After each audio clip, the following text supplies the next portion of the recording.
Look, Suzanne, what do you think about this? What are the percentage chances of Boris Johnson leading the Tories into the next election? Zero. It's quite some way off, but I think it's probably quite high, I suspect. It's interesting, Nina was quoting polls saying that people don't trust Boris.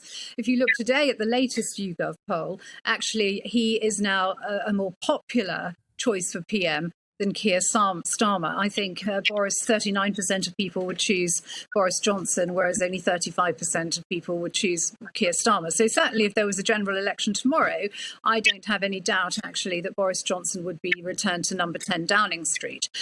This is the way it is. This is how politics works. Leaders come, they go, they have peaks, they have troughs. Boris Johnson is arguably one of the most Teflon of the lot. He's had more lives than a cat. He seems to bounce back at every opportunity. And as I say, it's been shown time and time again throughout history.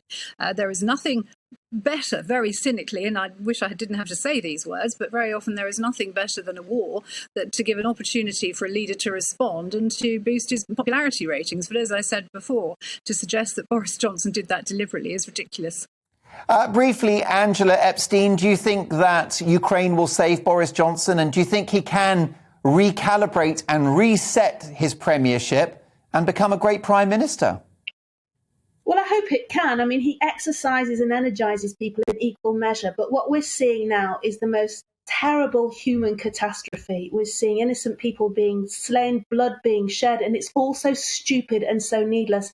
And if that doesn't press the reset button on all of us to think about what's important in life, the sanctity of human life, the brevity of human life, and to understand that as human beings, I mean, I don't wish to sound woolly, but these are the things that matter more than anything else.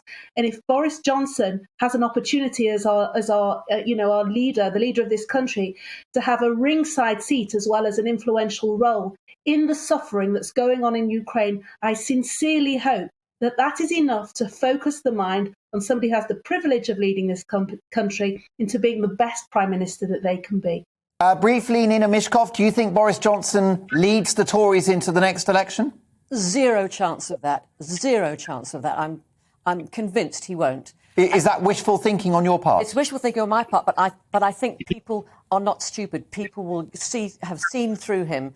And what's more, this war, which is supposed to be assisting him, if that's what we're discussing, what he has failed to recognise that everybody has been thinking like Angela does, like everybody does, as a human being.